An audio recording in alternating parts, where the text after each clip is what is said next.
Hi aspirants, welcome to do or die channel. ప్రతిరోజు మనం ఇప్పటి వరకు కరెంట్ అఫైర్స్ కవర్ చేసుకుంటూ వచ్చాము. ఇప్పటి నుంచి మన యాప్ లో అవైలబుల్ గా ఉంటాయి. ఆగస్ట్ 1 నుంచి కరెంట్ అఫైర్స్ అయితే weekly round up current affairs అనేవి మనం ఇక్కడ ఛానల్లో చేయడం జరుగుతుంది. సో లాస్ట్ 1 వీక్ గా ఇంపార్టెంట్ కరెంట్ అఫైర్స్ ఏమున్నాయి అనేది చూద్దాము.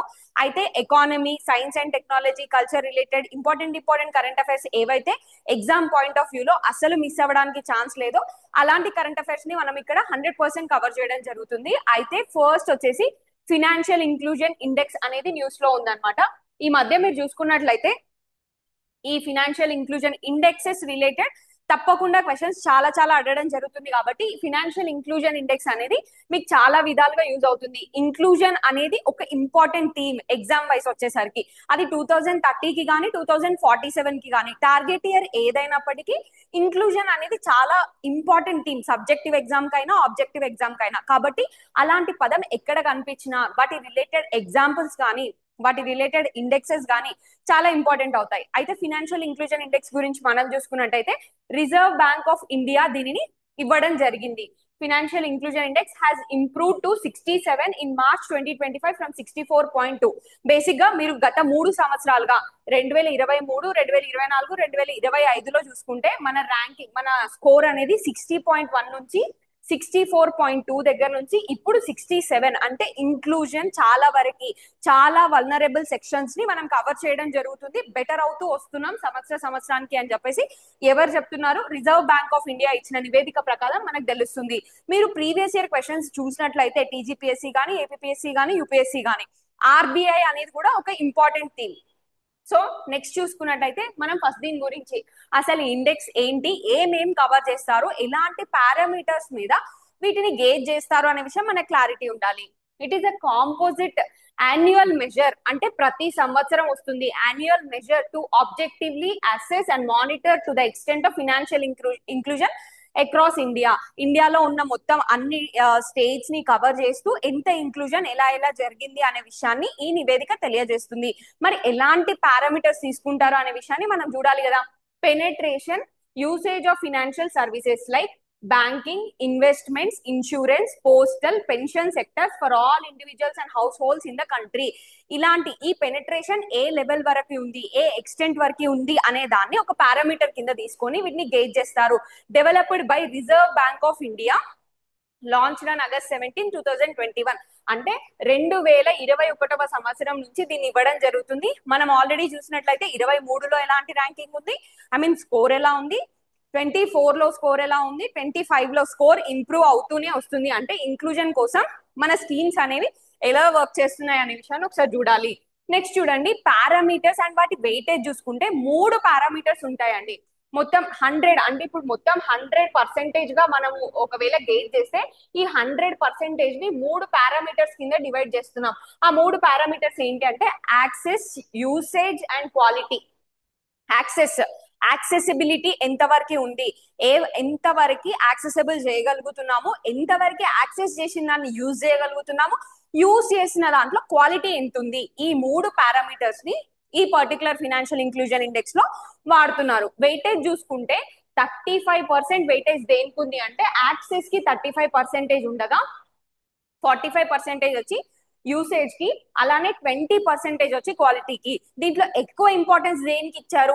యూసేజ్ కి ఇవ్వడం జరిగింది. అంటే ఎంత యూజ్ చేస్తున్నారు, అంటే కేవలం యాక్సెసిబుల్ గా ఉన్నంత మాత్రాన వాడాలి అనే నియమం ఏమీ లేదు కదా. వాడడం వల్లనే దాని యొక్క క్వాలిటీ అనేది తెలుస్తుంది. క్వాలిటీ అనేది లీస్ట్ థింగ్. కాకపోతే యూసేజ్ పెరగడం అనేది important. RBI financial inclusion index ప్రకారం ఇంపార్టెంట్ ఏంటి? Usage. The weight of each parameter consist of various dimension which are computed based on number of indicators. ఇక్కడ మనం మాట్లాడుతుంది ఏంటి? 3 పారామీటర్స్. ఈ పర్టికులర్ పారామీటర్ ని మరి యాక్సెస్ ని ఎలా డిసైడ్ చేస్తారు అంటే వాటికి మళ్ళీ సబ్ పారామీటర్స్, సబ్ డైమెన్షన్స్ అనేవి, సబ్ ఇండికేటర్స్ అనేవి చాలా తీసుకొని ఈ పర్టికులర్ థింగ్స్ ని క్యాల్కులేట్ చేస్తారని చెప్తున్నారు. బేస్ ఇయర్ చూసుకోవడం ఇంపార్టెంట్ ఏదైనా ఒక ఇండెక్స్ కి. నెక్స్ట్ మనం మాట్లాడుకోబోతామండి కన్స్యూమర్ ప్రైస్ ఇండెక్స్ గురించి కూడా మాట్లాడతాం. అది కూడా ప్రస్తుతం న్యూస్ లో ఉంది. కాకపోతే ఎప్పుడైనా ఇంపార్టెంట్ థింగ్ ఏంటి, ఏదైనా ఇండెక్స్ చదువుతున్నప్పుడు మెయిన్ గా ఎకానమిక్ సంబంధించి బేస్ ఇయర్ ఏంటి అంటే బేస్ ఇయర్ గా ఏ ఇయర్ ని తీసుకున్నాం. బేస్ ఇయర్ అంటే ఏంటి అని అంటే జనరల్ గా ఏ ఇయర్ లో అయితే న్యాచురల్ గానీ, ఆర్టిఫిషియల్ ఆర్ మ్యాన్ మేడ్ గానీ ఎక్కువ ఫ్లక్చువేషన్స్ లేకుండా ఏదన్నా ఒక సంవత్సరం ప్రైజెస్ అన్ని ఏవన్నా ఎక్స్టర్నల్ ఫ్యాక్టర్స్ వల్ల ఇంపాక్ట్ అవ్వకుండా ఉంటాయో వాటిని బేస్ ఇయర్ కింద తీసుకుంటాం. Index has been constructed without any base year. ఈ పర్టికులర్ ఫినాన్షియల్ ఇంక్లూజన్ ఇండెక్స్ అనేది ఏ బేస్ ఇయర్ లేకుండా తీసుకోవడం జరిగింది. Cumulative efforts of all stakeholders over the years towards financial inclusion గా తీసుకోవడం జరిగింది. రేంజ్ చూసుకుంటే index ranges from 0 complete exclusion to 100 full inclusion. అంటే మనం ముందు మాట్లాడుకున్నాం, మీకు ముందు డిఫరెంట్ 2023, 2024, 2025 లో మన స్కోర్ చూసినప్పుడే మీకు ఒక విషయం క్లారిటీ రావాలి. ఏ విషయం క్లారిటీ రావాలి? ఇయర్ ఆన్ ఇయర్ పెరుగుతూ వచ్చింది. 60.1, 64 అండ్ 67 పెరుగుతూ వచ్చినప్పుడు నేను ఏం చెప్పాను? ఇంక్లూజన్ అనేది ఇయర్ ఆన్ ఇయర్ పెరుగుతూ వచ్చింది అని. అప్పుడు మీకు అర్థం కావాల్సింది ఏంటి? 0 అంటే కంప్లీట్ ఎక్స్క్లూజన్ అని, 100 అంటే కంప్లీట్ ఇంక్లూజన్ అని. నెక్స్ట్ ఫీచర్ చూసుకుంటే unique feature of the index is the quality parameter which captures the quality aspect of financial inclusion as reflected by financial literacy, consumer protection, inequalities and deficiencies in services. Next మనకి consumer price index అనేది ప్రస్తుతం news లో ఉంది.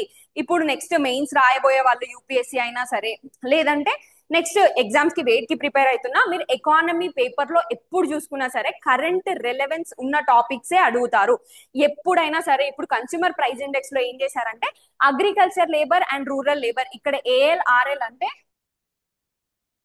Agri labour and rural labour, వీళ్ళ యొక్క base years అంటే వీళ్ళ యొక్క consumer price index inflation calculation లో బేస్ ఇయర్ చేంజ్ చేయడం జరిగింది. అయితే ఇలా బేస్ ఇయర్ చేంజ్ అయినప్పుడు లేకపోతే క్యాలిక్యులేషన్ మెథడ్స్ చేంజ్ అయినప్పుడు 100% అవి ఎగ్జామ్ లో రిఫ్లెక్ట్ అవుతాయి. ఐదర్ అది ఆబ్జెక్టివ్ అవ్వనివ్వండి, సబ్జెక్టివ్ అవ్వనివ్వండి. అట్లీస్ట్ ఆబ్జెక్టివ్ కన్నా మీరు ఏ ఇయర్ కి చేంజ్ అయిందో తెలిస్తే సరిపోతుంది. కానీ సబ్జెక్టివ్ ఎగ్జామ్ కి ఏ పారామీటర్స్ వాడుతున్నారు, దేంట్లో చేంజ్ వచ్చింది, దాని వల్ల ఏం థింగ్స్ రిఫ్లెక్ట్ అవుతాయి, ఇలాంటి పాయింట్స్ అన్ని అడుగుతారు. కాబట్టి new measure government to release consumer price index for agricultural and rural labours. Basic గా ఈ చేంజ్ అనేది ఏంటి అంటే 1986, 87 గా ఉండిందండి బేస్ ఇయర్. దీన్ని దేనికి చేంజ్ చేస్తున్నారు అంటే 2019, 20కి చేంజ్ చేయడం జరుగుతుంది. అయితే దీంట్లో కన్స్యూమర్ ప్రైస్ ఇండెక్స్ అంటే ఇన్ఫ్లేషన్ ని క్యాల్కులేట్ చేస్తారు.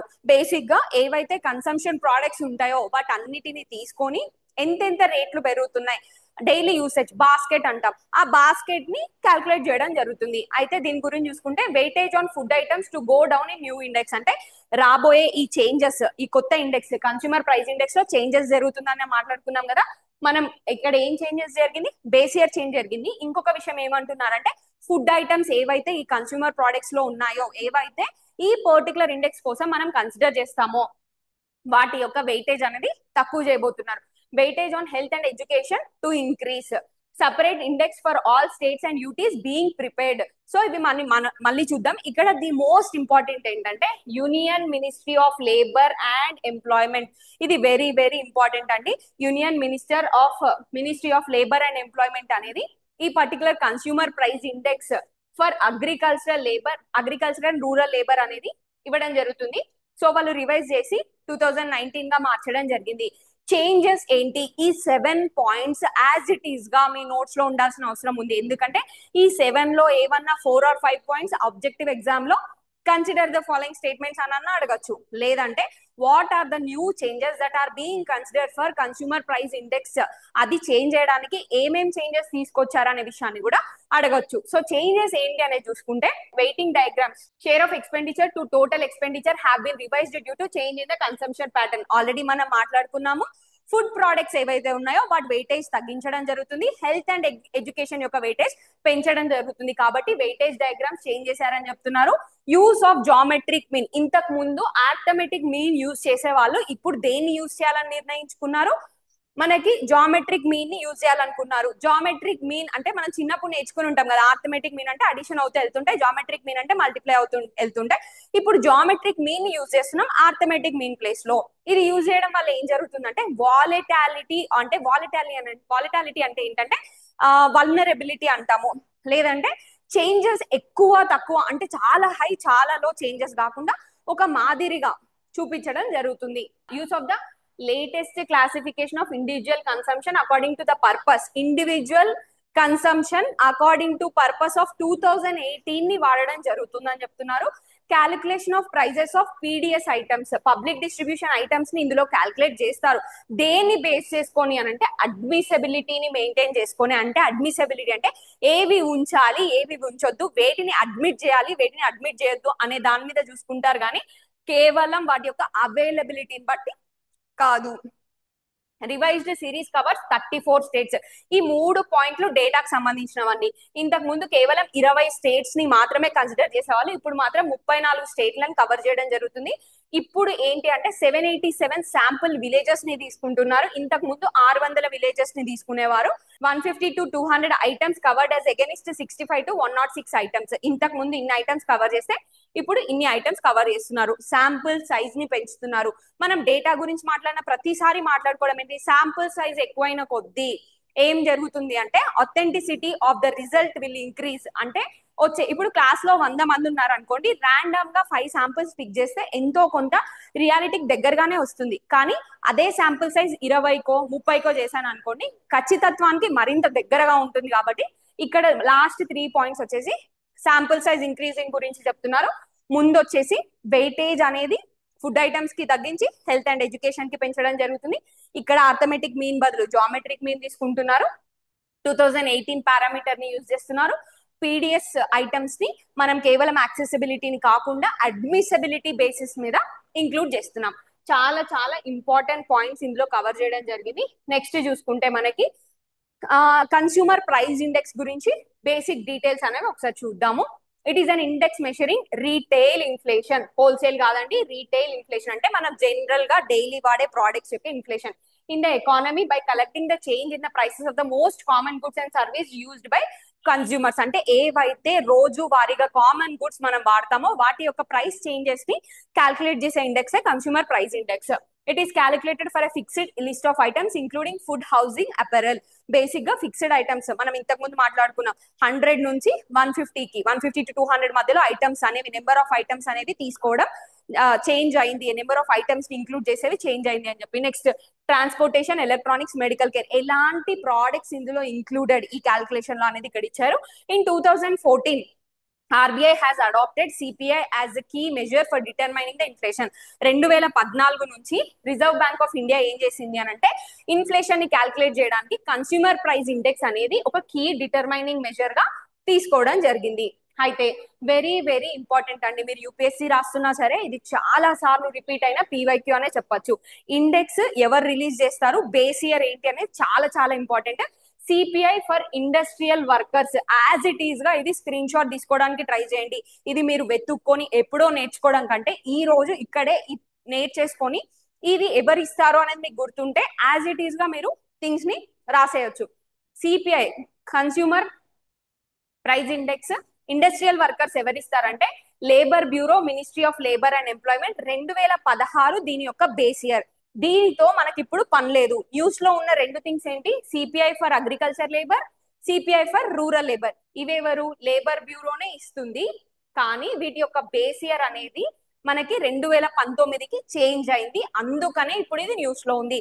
ఇంకొక ఇండెక్స్ ఉంది సిపిఐ లోనే, సిపిఐ రూరల్ అర్బన్ కంబైన్డ్ అని ఇంకొకటి ఉంది. అదెవరు ఇస్తారంటే ఎన్ఎస్ఎస్ఓ ఇస్తుంది. ఇది ఒక్కటే డిఫరెంట్ అండి. రిలీజ్డ్ బై అనే విషయాన్ని చూసుకుంటే industrial workers, agriculture labour, rural labour 3 ఒకటే ఆర్గనైజేషన్. ఏంటది, లేబర్ బ్యూరో. లేబర్ బ్యూరో ఎవరి కిందికి వస్తుంది, ministry of labour and employment కిందికి వస్తుంది. నెక్స్ట్ చూసుకుంటే సిపిఐ రూరల్ అర్బన్ కంబైన్డ్ అనేది ఎవరి కిందికి వస్తుంది అంటే ఎవరు క్యాల్కులేట్ చేస్తారంటే ఎన్ఎస్ఓ క్యాల్కులేట్ చేస్తుంది. Ministry of statistics and programme implementation, MoSPI అంటారు. ఇక్కడ మినిస్ట్రీస్ డిఫరెంట్, ఆర్గనైజేషన్స్ డిఫరెంట్. వీటి యొక్క బేస్ ఇయర్ వచ్చేసి ఇండస్ట్రియల్ వర్కర్స్ కి 2016 కాగా అగ్రికల్చర్ లేబర్, రూరల్ లేబర్ కి మాత్రం 2019కి చేంజ్ చేయడం జరిగింది. ఇక్కడ మనకి ఏదైతే కంబైన్డ్ రూరల్ అర్బన్ కంబైన్డ్ ఉందో అది 2012 యాజ్ ఇట్ ఈజ్ గా. ఇది స్క్రీన్ షాట్ తీసి పెట్టుకోండి. నెక్స్ట్ జరగబోయే ఎగ్జామ్స్ లో ఇది చాలా చాలా ఎకానమీ బేసిక్స్ కోర్. ఎకానమీ చాలా మందికి ఎకానమీ అనేది ఒక భయపడే సబ్జెక్ట్, ఎందుకంటే కాన్సెప్ట్స్ ముందుకు వెళ్తున్న కొద్దీ ఇంటిగ్రేషన్ అనేది మైండ్ లో అంత సరిగ్గా జరగదు. ఒకవేళ మనము థింగ్స్ అన్ని ప్రాపర్ గా క్యాల్కులేట్ చేసినా రిజల్ట్ వేరేలా ఉంటుంది అనమాట. అందుకని చాలా భయపడుతూ ఉంటాం. ఎకానమీ బేసిక్స్ లో ఇవి చాలా ఇంపార్టెంట్ అండ్ ఈజీ టాపిక్స్ కూడా. సో ఇవి ఎగ్జామ్ లో తప్పకుండా నెక్స్ట్ అడుగుతారు, ఎందుకంటే బేస్ ఇయర్ చేంజ్ చేయడం అనేది, అది సిపిఐని చేంజ్ చేయడం అనేది చాలా పెద్ద విషయం. ఎందుకు? సిపిఐని 2014 నుంచి ఆర్బీఐ ఒక కీ ఫ్యాక్టర్ గా ఇన్ఫ్లేషన్ ని క్యాల్కులేట్ చేయడానికి చూస్తుంది. కాబట్టి ఎవరైతే రీసెంట్ గా కరెంట్ అఫైర్స్ మనవి ఫాలో అవుతున్నారో వాళ్ళకి తెలుసు, India becomes global leader in fast payments. IMF report, international monetary front report ప్రకారం India has become the global leader in real-time payments as UPI processed 18.39 billion transactions in June 2025, according to IMF supported report. Basic గా ఈ report మనకు తెలుసండి, ఈ మధ్యలో payments అనేవి UPI transactions లో India number 1 గా నిలవడం జరిగింది ఆన్లైన్ ట్రాన్సాక్షన్ లో అని చెప్పేసి. దాని రిలేటెడ్ న్యూసే ఉంది. ఈసారి తప్పకుండా మీకు ఆల్రెడీ చెప్పాను, superlative words, fastest, biggest, largest, ఇలాంటి వర్డ్స్ మీకు ప్రిలిమ్స్ లో తప్పనిసరిగా, there is a language, examiner ఒక లాంగ్వేజ్ లో క్వశ్చన్స్ అడుగుతున్నారు. ప్రీవియస్ ఇయర్ క్వశ్చన్స్ ని మళ్ళీ మళ్ళీ ఎందుకు చూడమని చెప్తారంటే, there is a language that examiner speaks. వాడి లాంగ్వేజ్ మీకు అర్థం కావాలి. ఆ లాంగ్వేజ్ అర్థమైతే అదే లాంగ్వేజ్ లో మనం చదవడం స్టార్ట్ చేస్తే ఎగ్జామ్ లో ఒక 50% మార్క్ దాటడం అనేది చాలా అలవోకగా అయిపోతుంది. లేదంటే మీరు అనుకుంటారు, అరే నేను మొత్తం చదివాను, లాస్ట్ కి చూస్తే ఎగ్జామ్ లో ఏ క్వశ్చన్ రిఫ్లెక్ట్ అవ్వలేదంటే, మీరు ఎగ్జామినర్ మైండ్ ని చదవాలి. నెక్స్ట్ ఈ క్వశ్చన్ ఎలా అడగచ్చు అని చదవాలి. అందరికీ తెలిసిన కరెంట్ అఫైర్స్ కొన్నిసార్లు ఎగ్జామ్ లో తప్పు పెట్టొస్తారు. ఎందుకంటే you will not anticipate, exam లో ఏం అడుగుతారనే యాంటిసిపేషన్ లేనప్పుడు అలాంటి మిస్టేక్స్ జరుగుతాయి. అయితే jointly developed by international monetary fund and FIS global, this fast payments report 2025 analyses global public digital infrastructure. ఈ రిపోర్ట్ అనేది ఎవరు ఇస్తున్నారు? IMF అండ్ FIS గ్లోబల్ కలిపి ఈ రిపోర్ట్ ఇవ్వడం జరిగింది. It uses a new metric, కొత్త పారామీటర్ యూజ్ చేస్తున్నారు.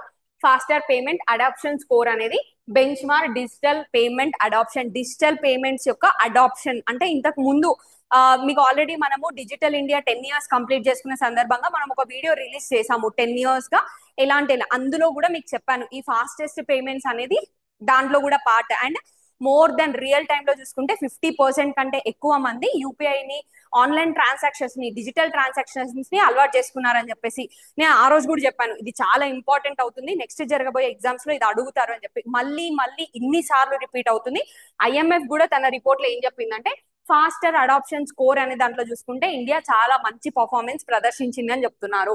టాప్ గ్లోబల్ ర్యాంక్స్ చూసుకుంటే 87.5, India leads 30 countries surpassing Brazil, Singapore, UK, USA వీటన్నిటిని సర్పాస్ చేసి ఇండియా టాప్ ప్లేస్ లో ఉందని చెప్తున్నారు. UPI skill processes over 640 million transactions daily, serving 491 million individuals and 65 million merchants via 675 banks. Speed and cost చూసుకుంటే delivery payments within 5 seconds with near zero cost per transaction.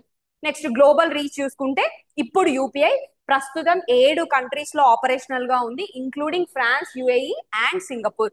Next BRICS integration, India is advocating UPI as a cross border payment standard among BRICS and other nations. Next ethanol blended petrol program, ఇది చాలా చాలా important అండి. Next జరగబోయే దాంట్లో environment ఎక్కడైతే important subject part గా ఉంటుందో అక్కడే ఈ క్వశ్చన్ తప్పకుండా అడుగుతారు. అండ్ ఎన్విరాన్మెంట్ అనేది నెక్స్ట్ 2030 వరకు జరగబోయే ఎగ్జామ్స్ లో ఎక్కడైనా సరే సస్టైనబిలిటీ యాజ్ క్వశ్చన్ ఉంటే 100% ఈ petrol, diesel, fossil fuels usage కానీ, ఎథనాల్ బ్లెండింగ్ కానీ ఇది చాలా ఇంపార్టెంట్ గా అవుతుంది. ఎథనాల్ అనేది ఏంటి అంటే ఇది ఒక బై ప్రోడక్ట్. షుగర్ కేన్ కానీ, వీట్ కానీ ఇవి ప్రొడ్యూస్ చేసి వీటిని ప్రాసెస్ చేస్తున్నప్పుడు బై ప్రోడక్ట్ గా వచ్చేది ఎథనాల్. అయితే ఈ ఎథనాల్ ని ఎప్పుడైతే పెట్రోల్ తో మనం బ్లెండ్ చేస్తామో ఏం జరుగుతుందంటే ఫ్యూయల్ కంబషన్ అనేది, అంటే ఫ్యూయల్ అనేది పూర్తిగా కాలిపోయి ఎలాంటి వ్యర్థ పదార్థాలు ఏవైతే ఎన్విరాన్మెంట్ ని పాడు చేస్తాయో అలాంటివి రిలీజ్ అవ్వకుండా ఉంటాయి. కాబట్టి ఎథనాల్ బ్లెండింగ్ అనేది ఇంపార్టెంట్. ఇంతవరకు మీరు గుర్తుపెట్టుకోండి. India hits 20% ethanol blending. Actual గా ఈ ఎథనాల్ బ్లెండింగ్ యొక్క టార్గెట్ ఏంటి ఇండియాకి అంటే 2030 కల్లా ఈ ఎథనాల్ బ్లెండింగ్ అనేది 20% పూర్తి స్థాయిలో కంప్లీట్ అవ్వాలి అనేది ఇండియా టార్గెట్. కానీ ఇండియా 5 సంవత్సరాలు ముందుగానే 5 years ahead 2025 లోనే ఈ ఫీట్ ని సాధించింది. మనం ఆల్రెడీ చూసుకున్నాము రెన్యూబుల్ సోర్సెస్ నుంచి ఎనర్జీ ప్రొడక్షన్ ఏదైతే ఉందో దాంట్లో కూడా ఇండియా 5 years కంటే ముందే దాని యొక్క టార్గెట్స్ ని రీచ్ అయింది. నేషనల్లీ డిటర్మైన్డ్ కాంట్రిబ్యూషన్స్ గురించి మనం already last current affairs videos లో కవర్ చేయడం జరిగింది. సేమ్ అదే విధంగా ఇప్పుడు ఏంటి ఎథనాల్ బ్లెండెడ్ పెట్రోల్ ప్రోగ్రామ్ లో కూడా 5 years ahead గానే ఈ థింగ్ ని కాంట్రిబ్యూట్ చేశారు. వై ఈజ్ ఇన్ న్యూస్ అంటే India has successfully achieved 20% ethanol blending in petrol by 2025, 5 years ahead of its original target set for 2030. Already మాట్లాడుకున్నట్టుగానే మనం బేసిక్ డీటెయిల్స్ అనేది ఒకసారి చూద్దాం. It's a flagship program to promote the use of ethanol by blending it with petrol, launched in 2003 జనవరిలో దీన్ని తీసుకురావడం జరిగింది. Nodal agency వచ్చేసి ministry of petroleum and natural gas. Aim ఏంటి అంటే to promote use of alternative environmental friendly fuels to reduce import dependency on energy requirements. Target చూసుకుంటే actual గా ఇక్కడ చిన్న కన్ఫ్యూజన్ ఉంటుందండి, అది I wanted to clear it out.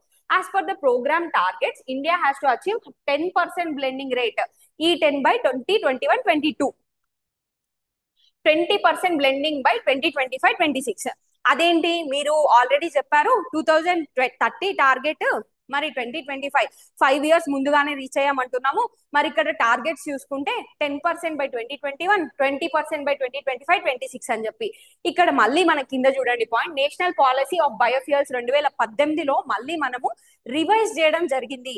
అంటే 2025కి మనం టార్గెట్ రీచ్ అవ్వలేము అమ్మో అని చెప్పేసి 2030కి టార్గెట్ ని పెంచడం జరిగింది. కానీ చాలా కష్టపడి ఆ టార్గెట్స్ ని మనం 2025 ముందుగా అనుకున్న టార్గెట్ టైం కి మనం రీచ్ అవ్వడం జరిగింది. కవరేజ్ చూసుకుంటే it is being implemented across the country except Andaman and Nicobar islands. ఈ ఎక్సెప్షన్స్ ఏవైతే ఉంటాయో అవి తప్పకుండా గుర్తుపెట్టుకోండి. ఎందుకంటే ఓన్లీ అని అడిగినప్పుడు 100% అది రాంగే అవుతుంది. కానీ ఆ ఓన్లీ ఏంటనే మనకు తెలిసి ఉంటేనే మనం దాన్ని ఎలిమినేట్ చేయగలుగుతాం. అయితే ఈ ethanol blending program all over the country success అయింది, ఎక్సెప్ట్ అండమాన్ అండ్ నికోబార్ లో దీన్ని మనం ఇంప్లిమెంట్ చేయడం లేదు. ఇథనాల్ యొక్క కెమికల్ ఫార్ములా అనేది ఇంపార్టెంట్ అండి. C2H5OH అనేది ఎథనాల్ యొక్క కెమికల్ ఫార్ములా. దాని యొక్క సోర్స్ మనం ఆల్రెడీ మాట్లాడుకున్నాము. ఇది షుగర్ కేన్, మేజ్, వీట్ వీటిని ప్రాసెస్ చేస్తుంటే బై ప్రోడక్ట్ గా వచ్చేది ethanol. In India, ethanol is mainly produced from sugarcane molasses by fermentation process. Ethanol can be mixed with gasoline to form different blends. As the ethanol molecule contains oxygen. ఎందుకు అంటే ఈ complete combustion ఎందుకు possible అంటే ethanol molecule అనేది oxygen molecule ని కూడా అది కూడా కంబైన్డ్ గా ఉంటుంది కాబట్టి ఫ్యూయల్ కంబషన్ అనేది కంప్లీట్ గా జరుగుతుంది కాబట్టి మనం వీటిని యూజ్ చేస్తాం. నెక్స్ట్ ఏంటి అంటే India UK sign comprehensive economic trade agreement, ఈ సెటా. మనం ఈ మధ్యన ట్రేడ్ అగ్రిమెంట్స్ అనేవి తరచుగా న్యూస్ లో చూస్తూ ఉన్నాము. అయితే ఇండియా యూకే ఏం సైన్ చేశారని చెప్పేసి డిఫరెంట్ ట్రేడ్ అగ్రిమెంట్స్ ఇవ్వడం జరుగుతుంది. Comprehensive economic and trade agreement ఎవరు సైన్ చేశారు? ఇండియా యూకే రీసెంట్ గా సైన్ చేశారు. దీని వల్ల బెనిఫిట్స్ ఏంటి, ఎలాంటి చేంజెస్ రాబోతున్నాయి అనేది మనం నెక్స్ట్ చూద్దాము. India and United States signed a historic comprehensive economic trade agreement endorsed long term strategic blueprint vision 2035. India UK vision 2035 అనేది గుర్తుపెట్టుకొని aimed at strengthening bilateral relations across trade, defence, technology, education and climate sector. ఇక్కడ ఈ particular India UK trade relations కానీ bilateral relations లో 5 important pillars అనేది తప్పకుండా గుర్తుపెట్టుకోండి. మీకు ఇవి గుర్తుంటే మీకు డేటా గుర్తు లేకపోయినా సరే అట్లీస్ట్ ఏదో ఒకటి ఫిల్ చేయడానికి మీకు సబ్ హెడ్డింగ్స్ దొరుకుతాయి. అయితే 5 ఇంపార్టెంట్ పిల్లర్స్ ఏంటి 2025కి వీటి యొక్క స్ట్రాటజిక్ డెవలప్మెంట్ కోసం అంటే growth, technology, defence, climate, education. Growth, technology, education, climate and defence, ఈ 5 సెక్టార్స్ లో వీళ్ళు 2035కి వీళ్ళ యొక్క పార్ట్నర్షిప్ అనేది బిల్డ్ చేసుకోవాలి అని అనుకుంటున్నారు. ఏ 2 కంట్రీస్? India and UK. అయితే ఈ free trade agreement granting zero duty access on 99 అంటే 99% ఆఫ్ టారిఫ్ లైన్స్ ని జీరోకి తీసుకొచ్చేసి ఇండియా ఎక్స్పోర్ట్స్ యూకేకి మరింత చాలా సులభతరం చేస్తున్నారు. Cover goods, services, mobility, investment and social security exemptions under the double contribution convention designed to empower labor intensive sectors, MSMEs, professional, women and youth. ఇక్కడ మనకి ఏ సెక్టర్స్ లో ఎలాంటి చేంజెస్ తీసుకొస్తున్నారు అనే విషయాన్ని ఇక్కడ ఇవ్వడం జరిగింది. ఒకసారి ఇక్కడ పాజ్ చేసి జస్ట్ చదవడానికి ట్రై చేయండి. ఎక్కడెక్కడ వీళ్ళ యొక్క కోఆపరేషన్ ఉండబోతుంది. ఫర్ ఎగ్జాంపుల్ ట్రేడ్ తీసుకున్నట్లయితే మనకి doubling exports, duty free access, expansion of MSME. Basic గా ఏంటంటే ఇవన్నీ ఇండియా తరపున బెనిఫిట్స్ అన్నమాట. డబులింగ్ ఎక్స్పోర్ట్స్ ఉండవు ఇప్పటి నుంచి పంపించేవి ఎక్కువ అవుతాయి, ఎందుకంటే టారిఫ్ లైన్స్ తగ్గిపోతున్నాయి కాబట్టి. మనం విధించే డ్యూటీ తగ్గిపోయినప్పుడు ఏం చేస్తాం, ఎక్కువ ఎక్స్పోర్ట్స్, మనకు మార్కెట్ ఎక్స్పాన్షన్ జరుగుతుంది, డ్యూటీ ఫ్రీ యాక్సెస్ దొరుకుతుంది, ఎక్స్పాన్షన్ ఆఫ్ ఎంఎస్ఎంఈస్ ఏవైతే ఉన్నాయో అవి ఇంకా మరింత ఎక్స్పోర్ట్స్ పెరిగినప్పుడు మరింత ప్రోత్సాహకం దొరుకుతుంది ఇండియాలో. అలా యూత్ కి ఎలా, ఎంప్లాయ్మెంట్ కి ఎలా, innovation, climate goals, defence, multilateral reforms ఏంటి అనే విషయాన్ని ఇక్కడ డిస్కస్ చేయడం జరిగింది. నెక్స్ట్ చూసుకుంటే హెన్లీ పాస్పోర్ట్ ఇండెక్స్ 2025 అనేది న్యూస్ లో ఉందండి. హెన్లీ పాస్పోర్ట్ దేని గురించి అంటే ఒక కంట్రీ యొక్క పాస్పోర్ట్ అండ్ దాని యొక్క డిప్లొమాటిక్ స్ట్రెంగ్త్ గురించి తెలియజేస్తుంది ఇండెక్స్. ఈ ఇండెక్స్ రీసెంట్ గా మీరు చాలా కాంపిటేటివ్ ఎగ్జామ్స్ లో చూసుకుంటే ఇండియా యొక్క ర్యాంక్ ఏంటి, ఫస్ట్ ఏ కంట్రీ ర్యాంక్ చేయబడింది, లేకపోతే ఇండియా లాస్ట్ ఇయర్ కి ఈ ఇయర్ కి ఏంటి డిఫరెన్స్ అని ఇంతకు ముందు జరిగిన ఎగ్జామ్స్ లో కూడా ఇది ఒక ఇంపార్టెంట్ ఇండెక్స్. ఈ క్వశ్చన్ అడగడం జరిగింది కాబట్టి according to Henley passport index 2025 2025 సంవత్సరానికి గాను ఇండెక్స్ ఇచ్చినప్పుడు Indian passport has jumped 8 spots moving from 85th to 77th rank. 85th నుంచి 77th ర్యాంక్ కి చేరుకుంది. Now offering visa free access to 59 countries. అంటే ఇండియా యొక్క వీసా, ఇండియా యొక్క పాస్పోర్ట్ హోల్డ్ చేస్తే 59 కంట్రీస్ కి యాక్సెసబుల్ గా ఉండి ఇండియా 8 spots 85th ర్యాంక్ నుంచి 77th ర్యాంక్ కి రావడం జరిగింది. నెక్స్ట్ చూసుకుంటే మనకి హెన్లీ పాస్పోర్ట్ ఇండెక్స్ గురించి చూసుకుంటే హెన్లీ passport index is a global mobility ranking that measures the number of destinations A passport holder can access without a prior visa. అంటే మన దగ్గర ఒక పాస్పోర్ట్ ఉంటే ఎన్ని కంట్రీస్ కి కేవలం ఆ పాస్పోర్ట్ చూపించి, మనం వీసా తీసుకోకుండా కేవలం ఆ పాస్పోర్ట్ చూపించి అక్కడికి యాక్సెస్ తో వెళ్ళొచ్చు అనేది దాన్ని సూచిస్తుంది హెన్లే పాస్పోర్ట్. అయితే ఇండియా యొక్క యాక్సెస్ చూసుకుంటే 77th ర్యాంక్ లో ఉంది. ఎక్కడ నుంచి 85th నుంచి 77th కి వచ్చింది. మరి ఎన్ని కంట్రీస్ కి యాక్సెస్ ఉంది అంటే 59 కంట్రీస్ కి యాక్సెస్ ఉంది. It is widely use to access travel freedom and diplomatic strength of the country.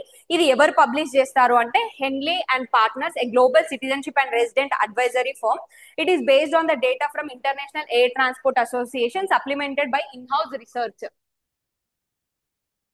Next global trends చూసుకుంటే మనకి 2025 రేటింగ్స్ ప్రకారం సింగపూర్ అనేది ఫస్ట్ ప్లేస్ లో ఉందండి. 193 కంట్రీస్ కి కేవలం సింగపూర్ పాస్పోర్ట్ ఉండడం వల్ల 193 కంట్రీస్ కి వీసా లేకుండా ట్రావెల్ చేయొచ్చు. That shows its diplomatic strength. Japan, South Korea, Japan second place with access to 190 countries. Japan, South Korea యొక్క పాస్పోర్ట్ ఉంటే 190 కంట్రీస్ కి ట్రావెల్ చేయొచ్చు. Next several European nations, Germany, France, Italy dominate the top 5. Major climbers చూసుకుంటే UAE surged from 42nd place నుంచి 8th position కి రావడం జరిగింది. China jumped from 94th to 68th since 2015. Saudi Arabia gained access to 91 destinations up by 4 in 2025. Next lowest rank చూసుకున్నట్లయితే మనకి Afghanistan remains the bottom, offering access to only 25 destinations అండి. Declining చూసుకుంటే US fell to 10th place, UK stands at 6th, both losing past top ranks. ఇంతకు ముందు years లో చూసుకుంటే US, UK top ranks లో ఉండేవి, ఇప్పుడు ఆ ర్యాంక్స్ పడిపోయి ఇవి పొజిషన్ కి వచ్చాయి. నెక్స్ట్ ఇండియన్ పాస్పోర్ట్ పర్ఫార్మెన్స్ చూసుకున్నట్లయితే 77th 2024లో 85th ర్యాంక్ లో ఉంటే ఇప్పుడు 77th ర్యాంక్ వచ్చింది. వీసా ఫీ యాక్సెస్ వచ్చేసి 59 countries including Malaysia, Maldives, Thailand. Visa on arrival offered in Sri Lanka, Myanmar, Indonesia, Macau. Historical trend చూసుకుంటే లోవెస్ట్ ఏ సంవత్సరంలో అంటే 2021 సంవత్సరంలో 90వ ర్యాంక్ ఉంటే బెస్ట్ చూసుకుంటే 2026లో 71వ ర్యాంక్ లో ఉండడం జరిగింది. సో ఇవ్వండి కరెంట్ అఫైర్స్. ఈ వీక్లీ కరెంట్ అఫైర్స్ రౌండప్ ఏదైతే ఉందో అది మనం ఆల్రెడీ కవర్ చేయడం జరిగింది. సో ఇలాంటి ఇంపార్టెంట్ కరెంట్ అఫైర్స్ మీరు కావాలి అని అనుకుంటే బాలాజీ చిరబోయిన యాప్ ని ఇన్స్టాల్ చేసుకొని ప్రతిరోజు కరెంట్ అఫైర్స్ అనేవి యాప్ లో అప్లోడ్ చేయడం జరుగుతుంది. తప్పకుండా ఒకసారి చూడడానికి ట్రై చేయండి. అండ్ ఈ వీడియో నచ్చినట్లయితే కమెంట్ సెక్షన్ లో మీకు ఏమైనా డౌట్స్ ఉంటే తెలియజేయడానికి ట్రై చేయండి. Thank you so much for watching this video. Please do subscribe to do or die channel.